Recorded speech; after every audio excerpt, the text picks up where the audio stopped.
Fired. With those words, my husband's shoulders slumped in disappointment. No, no, no, he muttered. Isn't that the best development? There's still a chance of winning this battle. I watched as the unscrupulous, bald-headed president confidently declared, We'll win this on our own. My name is Sammy. The other day, when the microwave went ding, I instinctively said, Yes, yes. And my daughter gave me a weird look, saying, Mom's talking to the microwave. I'm a 40-year-old who got weirded out. Oh well, with things like Alexa and Siri, it's not strange to talk to machines these days. It was embarrassing because it was unconscious. But compared to the incredibly embarrassing people I've met in the past, talking to the microwave is not a big deal. This is a story from about 15 years ago. I was working at a certain company. The company itself was small but elite. However, it was a company that excelled in specialized tasks, such as creating programs to protect computer security. It had earned trust from major corporations, and its performance was decent at that time.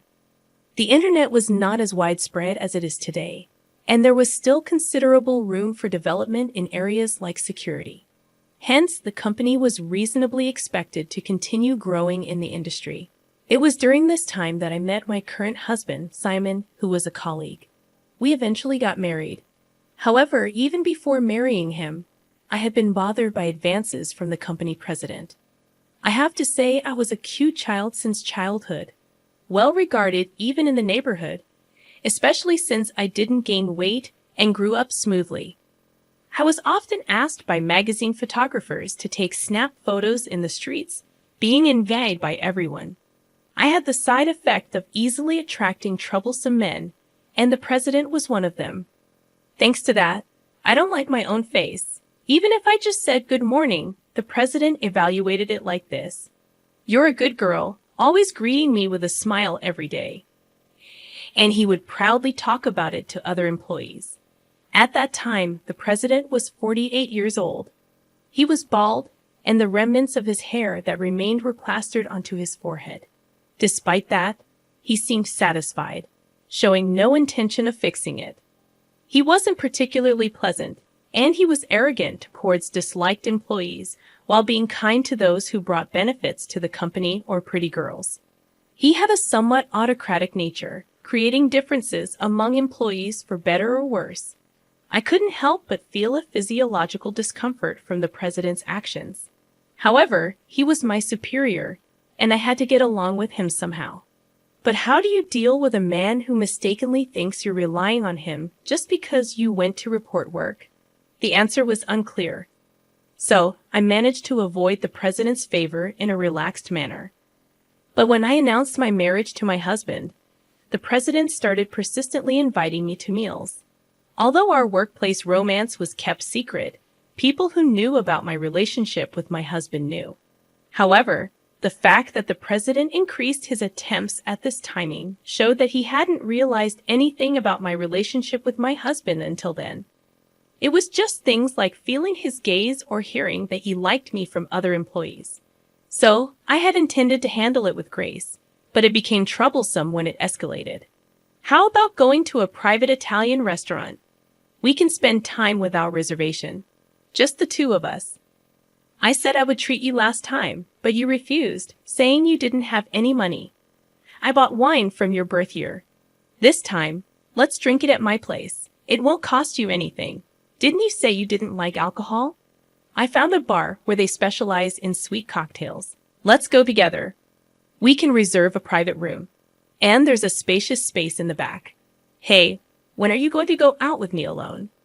Even after repeatedly refusing all these invitations, the president didn't give up. He believed that I was aware of his feelings and was intentionally teasing him, calling me a little devil. Any invitation was too transparent, with an obvious intention to get me drunk and take me to a private room. It was impossible to consider it as part of work. If he suggested going to a crowded park in front of a police station and invited me to drink water while trying to lick salt, although I would hate it, considering it as part of work and attending wasn't completely out of the question. But in the end, would I go? No. Did you catch me? He chuckled. Because he was so persistent, one day I said, "Please give up on me. It's bothering me." Until then, I had avoided expressing my feelings like this because I was afraid that if I did, the president would realize that I was aware of his interest, making the situation more complicated. But on this day, the stress got to me, and my true feelings slipped out. The president, as expected, happily smiled and put his hand around my waist. "You were aware of my feelings all along, deliberately teasing me, you little devil." His creepy touch gave me goosebumps, and without thinking, I pushed the president away and just ran away. Originally, my husband had been worried about the president's actions, suggesting that I quit my job. However, I stubbornly stayed in this company because I wanted to see my husband working up close. My husband was the top technician in the company, and he is currently developing a new system that is expected to double our performance. Once completed, I desired to continue observing my husband, who always works so diligently. If I quit and sought employment at the same company, it would be unthinkable. So despite enduring the creepy president, I wanted to stay. However, it seems like it's time to put an end to that. The next day, I submitted my resignation letter to the company, meaning the president. Since last night, I had already discussed everything with my husband, and he strongly advised me to resign. So with a determined mindset, I confronted the president. However, the president did not accept it. He tried to retain me by offering various favorable conditions, such as raising my salary or giving me a higher position. If only he had said, "I'll resign so you can stay here," I would have happily remained in this company. What's causing you so much dissatisfaction? "If you want, I can even promote you to be the president's wife," said the president, smirking. I couldn't fathom why that made me uncomfortable. "I've told you many times I'm already married.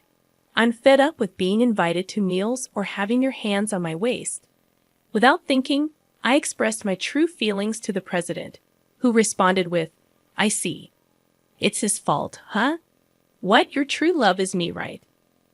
I understand that we never shared our feelings before, and you felt inferior in my position as the president. You got married, pulling away because of that," he continued. No, that's not true at all. No need to be embarrassed. I understand everything. I thought he was a pitiful scapegoat for you, and I've endured being kind to you despite being jealous just because you're his wife. But if that's the case, he's unnecessary. Why is the conversation heading in this direction? I never saw you in that way from the beginning. All right. I fully understand your feelings. Well, in that case, I'll accept your resignation. The future president's wife doesn't need to do the work of an ordinary employee. I'll let you enjoy a more comfortable life." Saying that, the president pocketed my resignation letter and disappeared from the president's office. It's hopeless. The communication is unbelievably ineffective. What does he mean by blaming my husband? How did that bald guy interpret things? Oh, wait a minute. Isn't this surprisingly lucky for both me and my husband? Just got married, and now I'm unemployed. My husband smiled, troubled, and said, "What's wrong?" To that, I replied with a smile, "Well then, congratulations." That system you were developing. It was meant to extract suitable customers for the company, right? Yeah, but if you're not there, the data won't be updated. There's no point in looking at old customers that haven't been updated for a long time. But the foundation is already there, and someone else can understand and execute the update in less than half a year, right? Yeah, that's not it. Hey, how about using that half a year effectively and starting your own business? To my proposal. My husband looked surprised, but ultimately burst into laughter, saying, "You're quite cunning. That's good. I can work with my husband again." My husband's actions from that point were swift. 30 days after being fired, as the president declared, we used our savings to start a business. During this time, my husband had been talking to the outstanding employees of the previous company. "If you want, how about joining our company?" Well, it was more like headhunting. The bald president, who couldn't even use a computer, was often unaware of the struggles on the front lines and would often impose impossible tasks. Thus, other employees said, "If there's any company where you who can do the job better than anyone will understand the side of the workers, it's yours." As a result, almost all employees decided to switch to my husband's company, leaving only the upper management whom the president favored. If I had stayed in that company, I might have been among them. Furthermore, following my suggestion, my husband developed a new system, an upgraded version of the one built in the company. He leveraged his connections from the previous job to not only secure jobs, but also created 2 new security systems and sold them to other companies.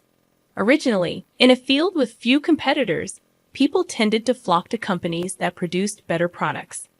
The number of companies requesting work increased rapidly, and within 4 years of starting the business, my husband's company became the industry leader.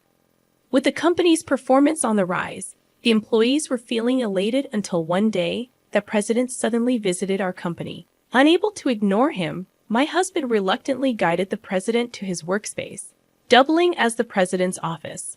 Worried, I also accompanied them. "What can I do for you?" my husband asked as the president immediately bowed with tears and apologized. "I've been watching your actions for the past few years. I now realize that Sammy really hated me. I genuinely regret it." My husband listened quietly. He explained that the previous company was in financial trouble, short of staff, forcing excessive overtime on employees, and unable to pay overtime wages. If asked whether I wanted an apology, it didn't matter at this point. After all, my husband is clearly earning more now than when he was at the previous company, and he has increased the salaries of the employees. No matter what the president said, we're happy now, so it's fine. I had no interest in the president's apology, and it was just a waste of time. "If that's all you came for, could you leave? We're busy too." In response to my husband's words, the president got off the sofa, sat on the floor right there, and pleaded, "Please come back to our company. With you, our performance should recover. Please help us." The president bowed down, rubbing his forehead on the floor, but my husband quietly shook his head. "Since the day I was fired, I'm no longer an employee of your company. I have a responsibility to protect the employees of my own company, so I can't go back to your company. Please do something. I beg you. If you resign as president and your company comes under ours, that's fine," the president suggested desperately. Under no circumstances, my husband replied firmly, "I'm not sure what's best in this situation since it's my first time." "Wait, are you asking me to resign as president?" "Of course. What you did to my wife in the past was an act that trampled on the morale of female employees. Nowadays, overworking is criticized by society. It's only natural. While what happened to me is now considered unacceptable by society, at that time it was quite a gray area. It was an era where it depended on the individual's interpretation. Even if someone claimed they were touched inappropriately, you receive excuses like no ulterior motive, just a stumble, overly conscious woman, or face defamation, denying the truth, and eventually getting fired. The situation with overtime was different until then. Ignoring labor laws and allowing excessive overtime was common. With changes in laws and a gradual shift in public perception towards long working hours being bad, the president's actions would be harshly punished if reported to the appropriate authorities. At first, the president kept repeating, "Isn't there any other option? Please spare me from resigning." But realizing the gravity of his actions, he understood that remaining at the top of the company was impossible. The president stepped down from his position, and my husband absorbed and merged his company. All the employees were taken in, and the overtime pay that couldn't be paid was settled. Here, since our company was flourishing, it actually turned out to be a relief. The president's company had low wages, so the overtime pay wasn't a significant amount. We won. When you proposed that I should start a business when I became unemployed, I never thought we could expand the business enough to crush the president's company. I believed in your ability. Really? Aren't you just trying to flatter me and boost my ego? No way. You caught me. While talking about such things as a couple, I sincerely felt relieved that everything went well. Later, it turned out that someone leaked the conversations in the president's office, which I never told anyone about. The embarrassing actions of the president, who used to flirt with me, became public. Since it's a small company, it didn't make it to the news on television, but it was reported in local newspapers, including the overtime issue. Apparently, more people read local papers than watch TV or read famous magazines. The president became a scorned figure in the local community, and playing president became a trend among kids. It was a surreal game where they persistently flirted with a pretended reluctant girl. If the president saw it, it would be too embarrassing, and he would probably dig a hole to bury himself. By the way, the president was divorced and had a middle school daughter. However, when this game became popular, it seemed that his daughter heard about her father's actions, and she returned home almost like running away. Well, for a sensitive teenage girl, having such a creepy father must be unpleasant. It's a case of reaping what you sow or self-inflicted misfortune.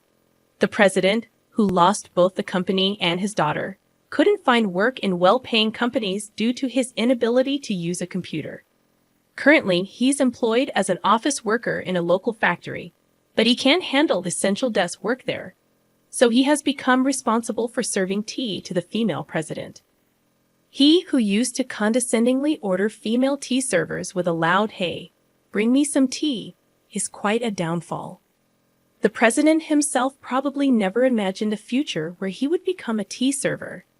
The employees who switched from the president's company to ours are laughing heartily at the president's dramatic fall from grace. There is no sympathy for him. On the other hand, my husband and I were blessed with 2 children. Our daughter is talkative, making fun of me when I bow my head during a call or respond to the microwave. Well, she's cheeky but cute. Our son is a year younger and seems to excel in computer-related matters like his father. Despite being still young, he creates small programs, so I think he has a promising future.